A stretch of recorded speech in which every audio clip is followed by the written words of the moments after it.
The 2024 family film If, starring Ryan Reynolds and Kaylee Fleming, is not a kids' movie, and I will tell you why. Hello, my name is Tamsin and I run the website theonlychildclub.net, and I'm dedicated to supporting you and your gorgeous one-child family, helping you all to grow, flourish and enjoy life to the full. Now, this is a brand new channel, and if you really like the content and you like to hear more from us, then please do tap that like button, and more importantly, tap that subscribe button so you'll find out more about the things that we do to serve you and your family. Now let's get on with the video. This won't take too long, but I do want to give you an honest view of the film If, so you will know whether it's worth taking your child to go see it or not. So fear not, there's not going to be any spoilers. So the basic premise of the film is that Bea is an only child, and we see at the start of the film that she is being raised by two beautiful parents. They seem to be all very creative and imaginative together and very happy together, but sadly her mother passes away, and we see this in quite a long intro in the film. And then it skips a few years, and now she's 12 years old and her father is in hospital awaiting to have surgery on his heart. So whilst her dad is in hospital, she is being cared for by her grandmother in their old New York apartment.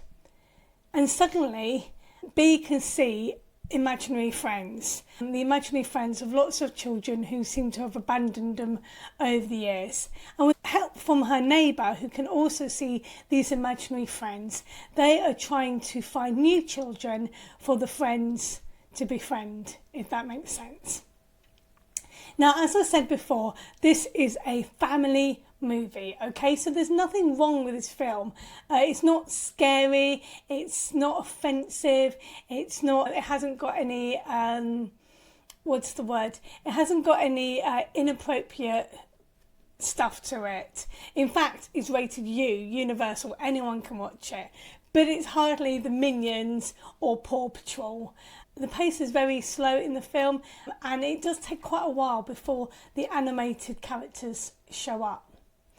The film is packed full of emotional and philosophical dialogue, talking a lot about needs and bereavement and things like that. A lot of things that I think a small child will struggle to understand. I don't think there's enough silly and rude humour to keep the children amused or entertained.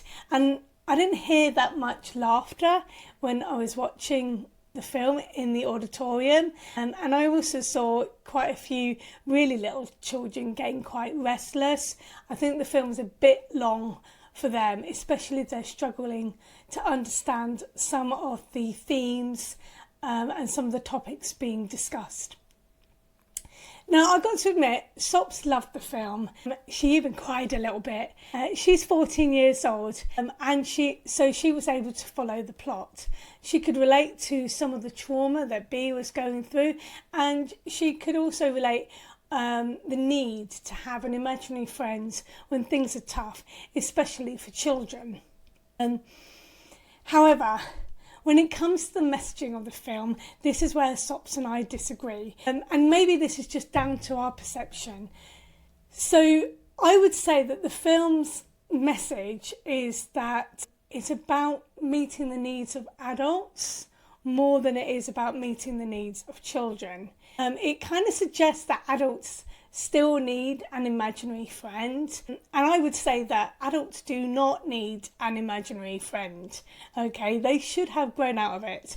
The only time I can think of an adult needing an imaginary friend is if you're stuck on a desert island and you have no one else to talk to. Now, don't get me wrong, I wouldn't want to stifle the imagination of adults.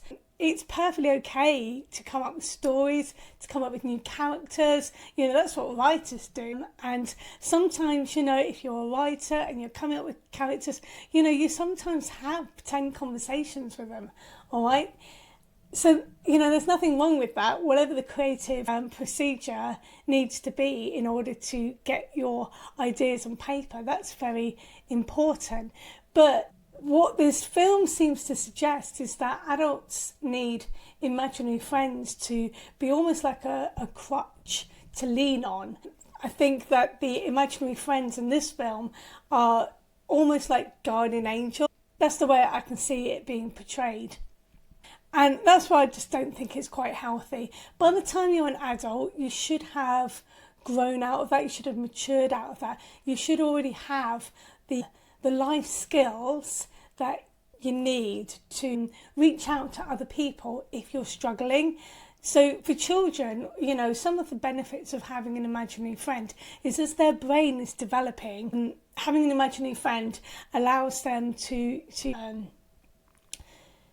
exercise their imaginations, to come up with something really interesting, to explore what their imaginations can do.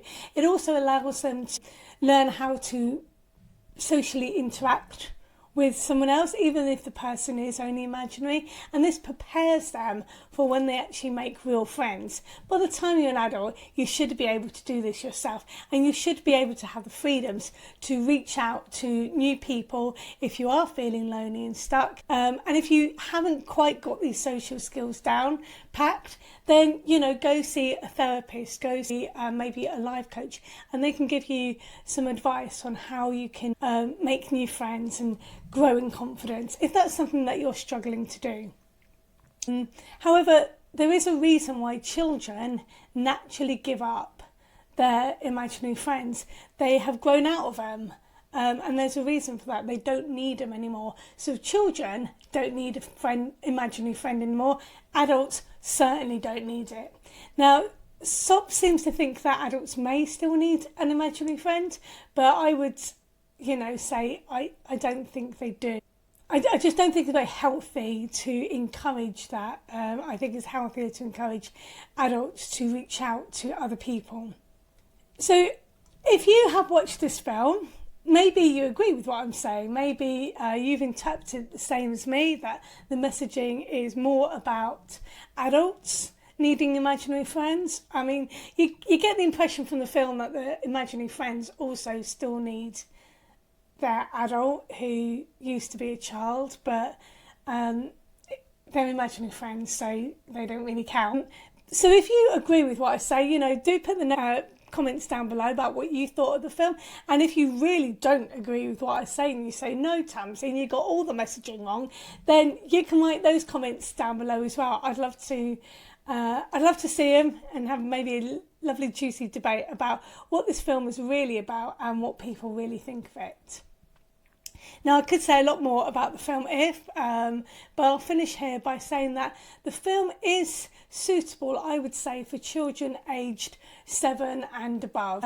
As I said, Sops was 14 and she loved the film. And I've got to admit, it was charming in places. We went with one of Sophia's friends who is also 14 years old. She seemed to really like the film as well. So it was charming. Maybe it's just me who is a little icky with it. Hopefully it will spark conversations around the dinner table in your household. You can talk about imaginary friends with your own child. Find out if your child has an imaginary friend. Maybe find out more about it. Now, if your child does have an imaginary friend and they want to learn more about how to manage an imaginary friend, I did write a blog post quite a few years ago now about this, and you can see it in the link in the description below. You can have a look at that. Some top tips for your child on how to manage their imaginary friend. Also, I do talk a little bit more about imaginary friends and how important they are for in regards to combating loneliness, and you can see that it was my very first video, so you can see that as the next video. Please do go watch it. It talks a little bit more about imaginary friends, and it gives some other advice on how you can help your child combat loneliness. Well, I've loved doing this video. It's quite a short one for me. Please don't forget to click that like button and the subscribe button. I know a lot of people don't do both, all right? But honestly, they're so close. Just like and then move your mouse down, click subscribe. dead easy. Please do that. That would be really helpful. Thanks ever so much and see you next time. Toodles!